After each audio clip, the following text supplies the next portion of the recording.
We're muted. Ready when you're ready, Kyle. On. Ready? Good? Go ahead. Yep. And then the two guys at the end. Yep. All right, got the injuries for practice today. Coleman won't practice, knee sprain. Ford won't practice, back. Garoppolo won't practice, ankle. Moster won't practice, knee. Kittle's expected to be limited. Greenlaw's expected to be limited. And I think that's all I got. Mm-hmm. All right, go ahead. With Jimmy, do you still hold hope that he can practice later this week? And if not, just what have you seen from Nick that, and then where do you want to see him build on if he has to play this week? Yeah, I'll be surprised if Jimmy gets back later in the week. I know he's still pulling to do it. But Nick's ready to go. And if something happens to Nick, CJ will be ready to go. Nick's got a lot of playing time with us in 2018. Prepared him for moments like this. He always does a good job in practice, and excited to see him get his opportunity. You said Kittle would be limited in today's practice. Have you seen him move around at all the last couple of days, and what's his prognosis for Sunday? Yeah, I don't know. I haven't seen him at all. I'll see him today for the first time, so looking forward to seeing how he moves out there in individual. Kyle, on Monday you mentioned DJ Jones had an ankle injury. Is he good to go now? Yes, he's good to go from what I got right now. Kyle, in light of the fact that you lost two players to ACL injuries on this surface that you have to play on Sunday, how do you convince your guys to be confident and play at full speed on this MetLife surface? Well, if you're playing, you better be confident in full speed. I mean, people know what they're talking about. I mean, the NFL and the NFLPA is having people look at it right now. So we'll go with that. If they don't find anything, then you go out there and play. Other people tore their ACL in this league last week, and they weren't all on turf. So you know how we felt about it. So we'll see what the professionals say, and hopefully we'll learn something. You've been able to see Jared McKinnon now for 2 games, and without Mostert or Coleman, it's probably in line to start. How confident are you in Jet, and what have you seen from him? I'm very confident in Jet. He's done a great job in all the reps that he's gotten in these 2 weeks. Every time he's gotten an opportunity, he's came through for us. Obviously, with those 2 guys being out, he should get more opportunities this week, and he deserves it. I know he's excited for it, and we're excited to see him. Kyle, what's been the experience so far at the Greenbrier, and why the Greenbrier? What was the kind of deciding factors that convinced you guys that was the good place to stay between these games? Just that it works. I mean, you need a place where you have practice fields to start with. You want a place that's on the East Coast to start with, so you don't have to change time. And a place that can accommodate everybody as far as meeting rooms, hotel rooms, and this place is put on training camp for a number of teams, so it's actually built amazingly perfect for this. So I can't think of a better place for it. Kyle, there was a report that D. Ford could be out for multiple weeks, and it's unclear what his timetable is. Is that true?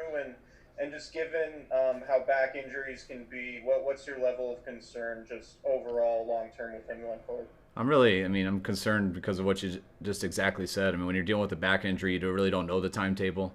I know he's gotten some medicine this week that we're hoping helps, but that's a wait-and-see approach. So each day you're looking into him, see how it goes.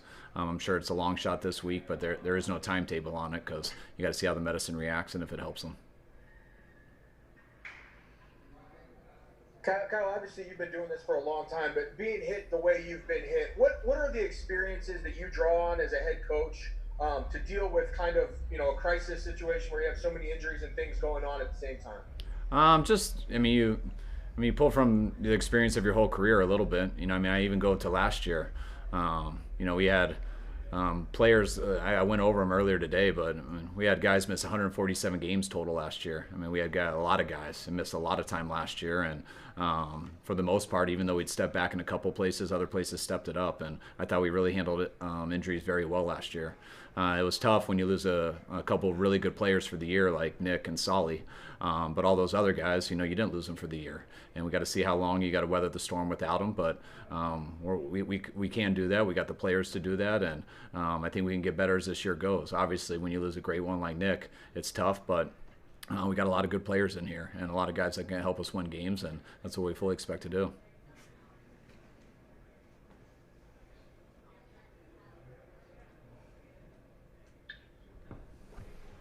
You got somebody else? Yeah, I'm sorry. Kyle, can you elaborate a little bit on Nick Mullens and maybe how he's developed in this last year and a half when he hasn't played much? And a separate question, kind of your reaction to getting fined for not wearing a mask today. Yeah, well, Nick's been great. I mean, when he's got the experience, when he got thrown in the fire, he played very well with little experience in practice because he didn't get a ton of reps, not counting training camp. This year was a shorter training camp, and he didn't get to play last year. So you go off to the reps he had a ton of last year in the preseason and everything, and I know our players believe in him, and he'll be fine. And what was your second? The mask. He's muted. Yeah, I'm sorry. Your reaction to getting fined for not wearing a mask during the game of the day? Obviously disappointed. I mean, no one ever wants to have to spend that type of money. But the biggest disappointment was, I think our organization has taken this stuff very seriously. I think our organization's been unbelievable with the protocols that we've done and the ones that have been given to us and what we followed. Obviously, I can do a better job during the game of wearing it, and I got the message, and I will do a better job, but I don't want to take away from the fact of how good our organization has done in this stuff, in the buildings, with all the players, how we've traveled, the money we've put into it to make it safe. But yeah, I got the message, and I will do better.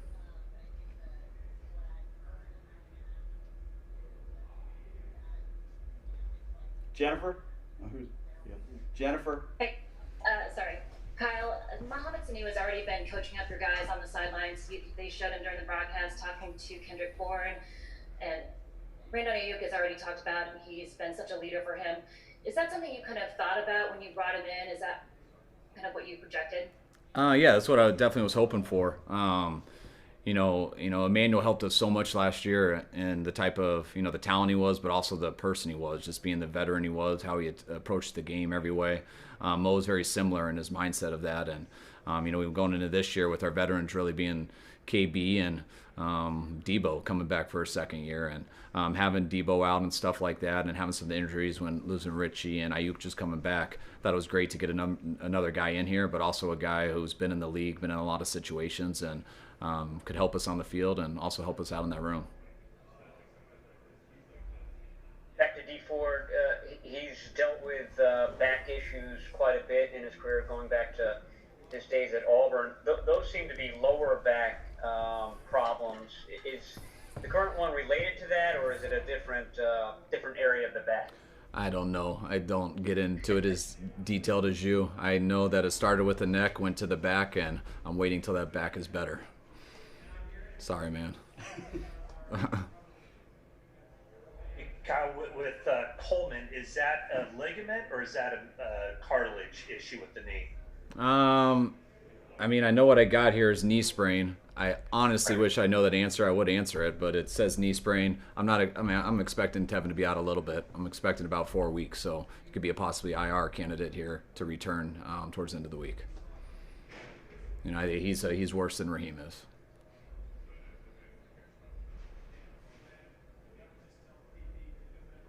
Comment on the guys who are coming back from injuries after not playing last year, McKinnon and Jordan Reed. How do you balance now trying to make up for some of the injury issues that you do have and keeping them sort of on the schedule that you had planned, ramping them up and not giving them too heavy of a workload? You do both. You start out easing them in, one, because of the depth that we had at those positions. Regardless of the situation, Kittle's a pretty good tight end, and Raheem and Tevin are pretty good running backs also. So it's kind of worked out that way naturally, especially with Jet, and giving him a role as the third down back and everything. I know Jet is up for the challenge. I know his body's up for the challenge. If we didn't think their body was, then it would be different. But Jet's good to go from what we see, from what the doctors see, and from what he tells us. So I don't really look at it as those guys have to be on pitch counts.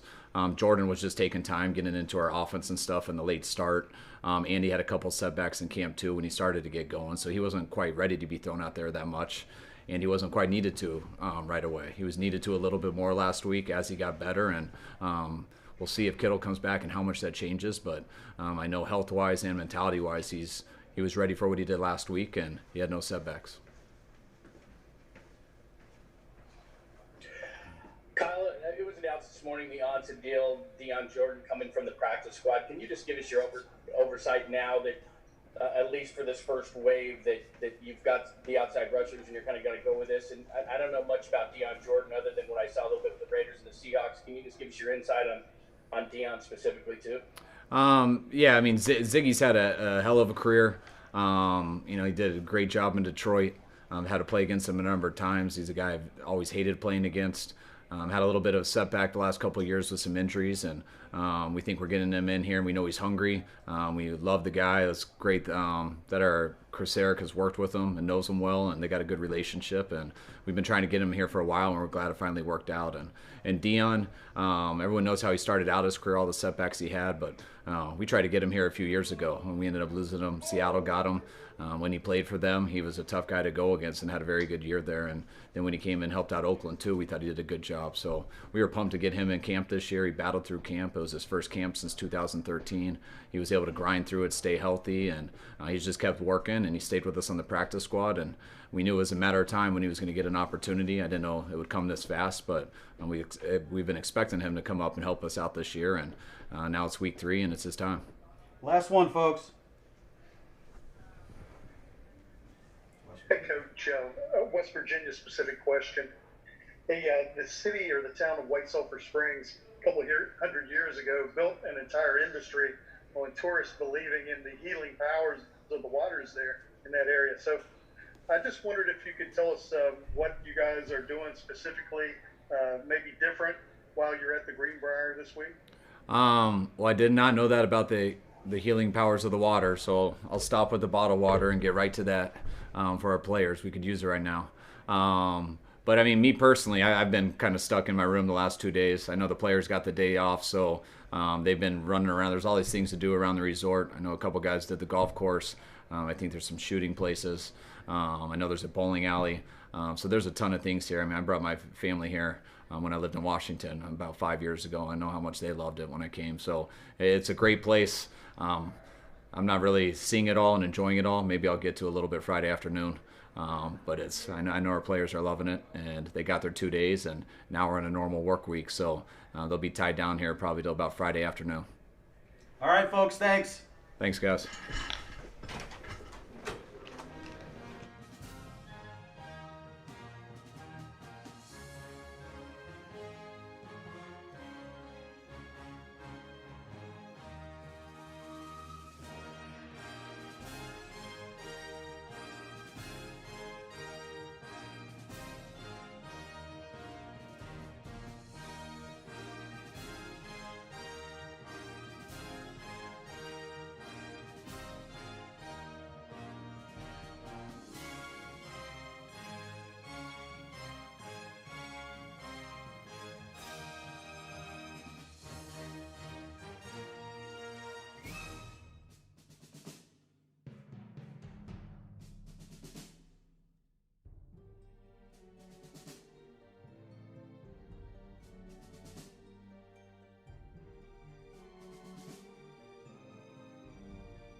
shit.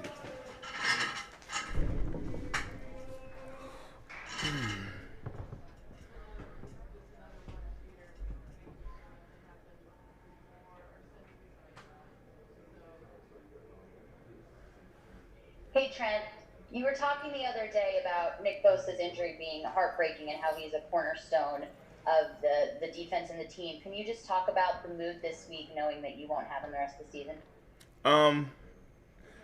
You know, next game, you know, it sucks, but you know we can't. Nobody has a remote where we can rewind time and undo the injury. So it's heartbreaking. We'll play for Nick, you know, and Solomon and whoever's not out there. We kind of put a special place for them. We want to play for them, and we want to uplift them by our efforts on the field.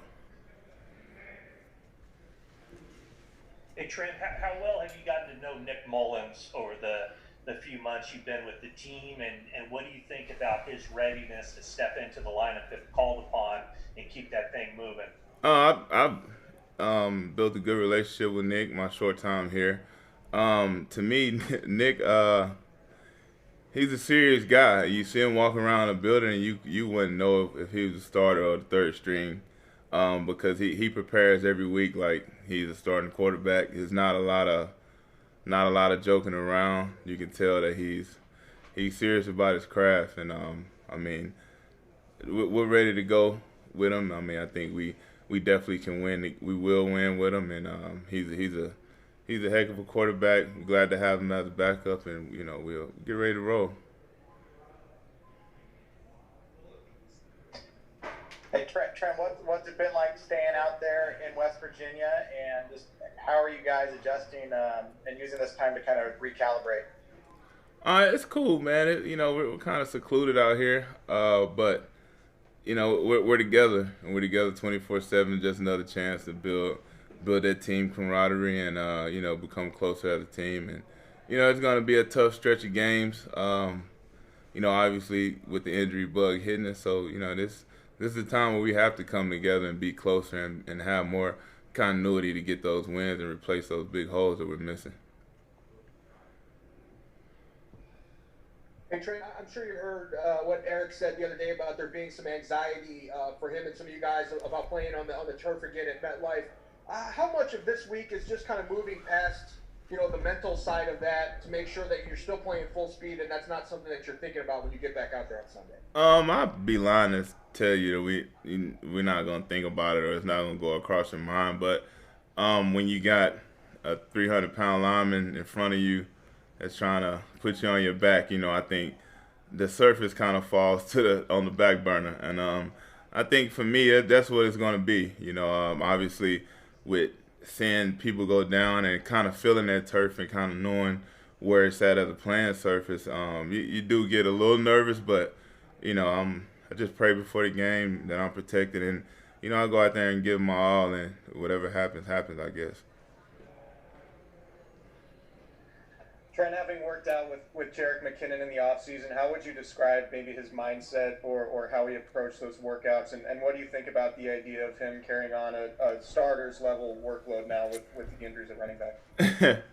I mean, speaking on his work ethic, it's hard to even think that he's human sometimes after watching him. And, you know, I've never seen anybody work on a level with Adrian Peterson and bring the intensity and bring that same type of competitive nature to the workout until he himself brought Jet down and you know, and they two were head horsemen in the workouts every week, every day.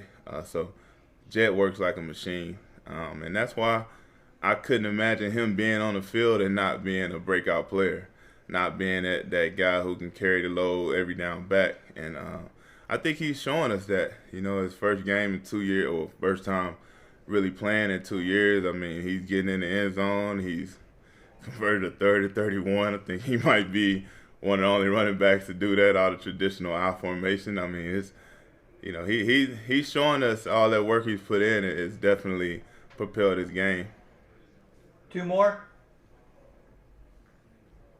Trent, Kerry Hyder is going to be in the game a lot with Nick Bosa and D Ford being out. What did you see from him through training camp? Kerry had awesome training camp. I think you ask any coach around here, they'll tell you he had an outstanding training camp. He's a polished pass rusher. I think a couple years ago in Detroit, when he had Coach Kocurek, he was one of the better pass rushers on the team.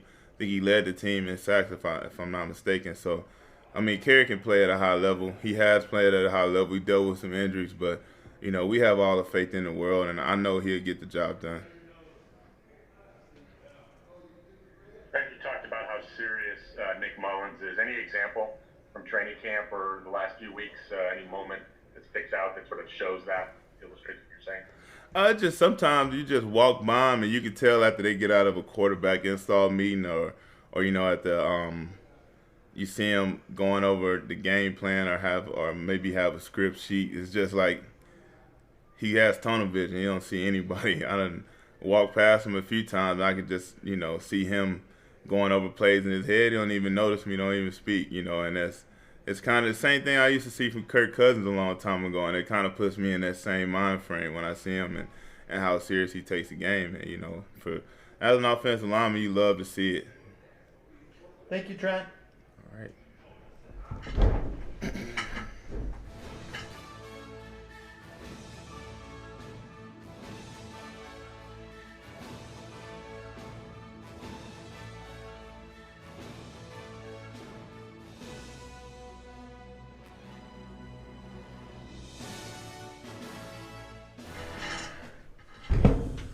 We're ready to go for Fred if you guys are ready.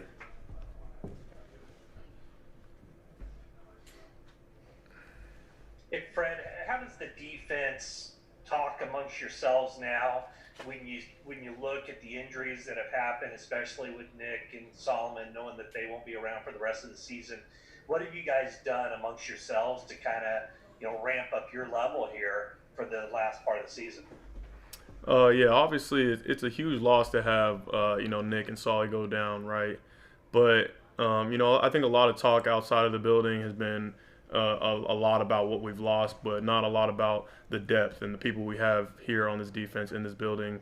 And so I don't think a lot has changed, honestly. I think we're all very excited for this week to be able to go against the Giants and kind of go out and prove that that we're the defense that we say we are and that we show on tape. So, we're, like I said, we're excited. We got some new guys in the building. We're just gonna grind. Fred, you guys won't be facing Saquon Barkley. How does that impact your defensive approach? What are you expecting to see from the Giants offense? That's a huge loss for them. Obviously, Saquon is amazing, and to not have him, that's gonna be tough. But I think they're still gonna use their running backs. They still got some good runners. They signed a new one, I think yesterday, and I think that they're gonna attack us in all different types of ways in the run game, in the pass game. I know they want to get the run game going, so we're just gonna be prepared for everything. And yeah, I think we'll be good to go. But you've been going up against Jerick McKinnon since the start of training camp. Have you seen his confidence build since he got back into the swing of things, and does he look like the McKinnon of pre-injury of old? Oh yeah, no doubt. I mean, he might even look better, honestly. I mean, like you said, his confidence has continued to grow over the course of not only training camp but now going into the season. 2 games in, I think he looks great, and he's had the right mindset since he even before playing this year, during those injuries. And, he has that chip on his shoulder. He's excited for the opportunity this week to get after it. But I think you mentioned early, I guess last month in training camp, about how much easier it makes your job in coverage when it comes to breaking on the ball, knowing that the pressure would get there. Without Nick and potentially D here for a little bit, does that change your approach to coverage? Are you guys actively talking about some of the things that might be different because you won't have that luxury? I mean, like I said before, we're going to miss those guys. But, again, we still got Eric Armstead. We got Kerry Hyder. We got DJ Jones. The list goes on. It is a deep room. And so I don't think a lot is going to change. We just got to make sure everybody, not only on defense, offense, special teams, everybody can get better going into this week and so on and so forth throughout the season. It's about just taking it one day at a time and getting that 1% better. Fred, another guy you saw during training camp a little bit, Jermichael Hasty. What have you seen from him? Is he ready to step up if he is called upon? Yeah, Hasty, he was one of the guys that everybody was kind of talking about during training camp, just because he's got that twitch to him. You know, his cuts are very decisive when he's running the football. You know, he's not afraid to pass block and do those little things that go unnoticed. So, I mean, I'm excited to watch him. I think he's gonna do a great job if he gets in there. You know, and it's all gonna work out as long as he has a great week of practice. Hey Fred, Kyle said there's a lot to do at the Greenbrier. He said some guys went golfing, some guys went shooting, some guys went bowling on the day off. I'm wondering what you did, and was it nice to be able to, you know, have some R&R there after, you know, all the bad news and the travel difficulties you guys had through that weekend? Yeah, I for sure didn't go shooting or do any of that, but I just stayed in the hotel and relaxed, like you said, just you know, getting off my feet, getting some food. Nothing crazy. You know, I'm just ready to get going on this week and put a great week of work in. We'll do the last one for Fred. Hey Fred, there's obviously been a lot of talk about the turf at MetLife Stadium. As you get prepared to play there again on Sunday, how do you kind of manage that anxiety and just not try to worry about it for the game? Yeah, there's not a lot of managing that needs to go on in my mind. I'm a big believer of controlling the controllables, doing what I can, controlling what I can control, and that what the playing surface that we're going to play on Sunday, I have no control over that. You know, I'm letting everybody else handle that outside of the building or in the building and outside, and the only thing I can do is prepare for the New York Giants, and so you know, that's what me and my guys are going to do. All right, thank you, Fred. Yep.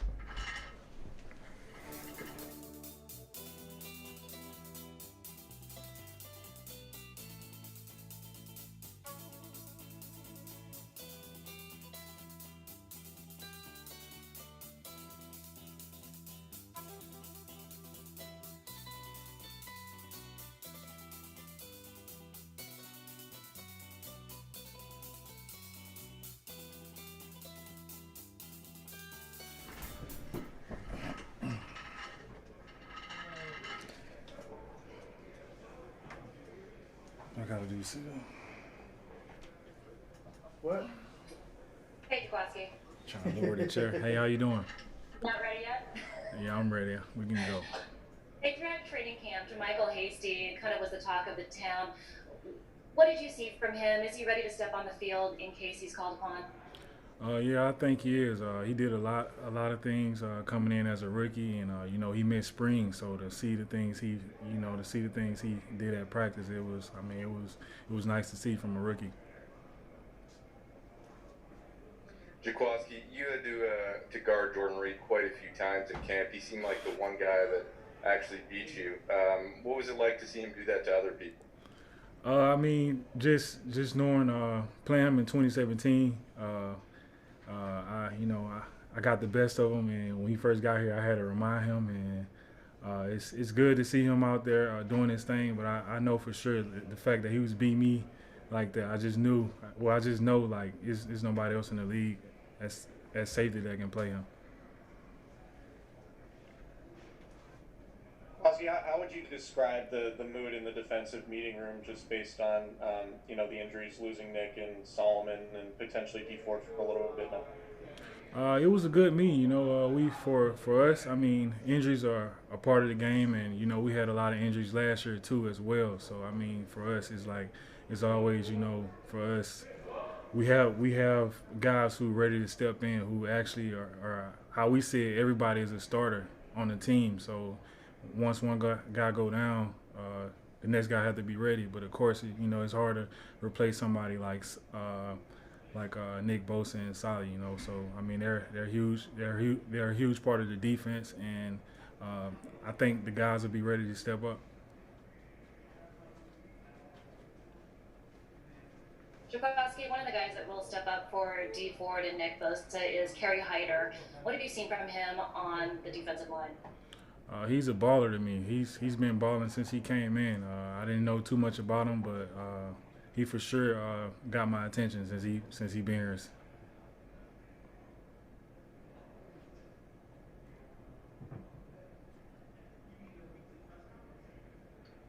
Jaquaski, will you take advantage of anything at the Greenbrier? Apparently it has a lot of different activities to offer. Anything on your schedule? Not really. I'm gonna just be chilling, watching film. You know, just taking it easy. I don't really do too much. I just like chilling. Hey, Jaquaski, Daniel Jones seems like he has a big arm and can move a little bit. And they also have Darius Slayton, who's a big play threat, and Golden Tate. So can you just talk about the Giants' offense as a whole and what you guys are trying to slow down this week? To be honest, you know, we treat them like as if they're, you know, as if they're us. Like, you know, they can be just as good as us with, you know, with Daniel Jones and, you know, with Ingram. So for us, you know, we gotta try to come out and stop the run first and foremost. You see a lot of, I mean, Golden Tate is Golden Tate. He's like a running back at the slot receiver. So you know you got to bring it past when you got to come when you got to tackle him. Ingram, he's just as good as a receiver. So for him, like he can be a matchup problem. And Daniel Jones, just looking at film on him, I mean, he's a pretty good quarterback. You know, I think the media kind of hard on him, but I think he's actually a good QB, and we got to, you know, take this game just as serious as every game. Thank you, Jaquaski.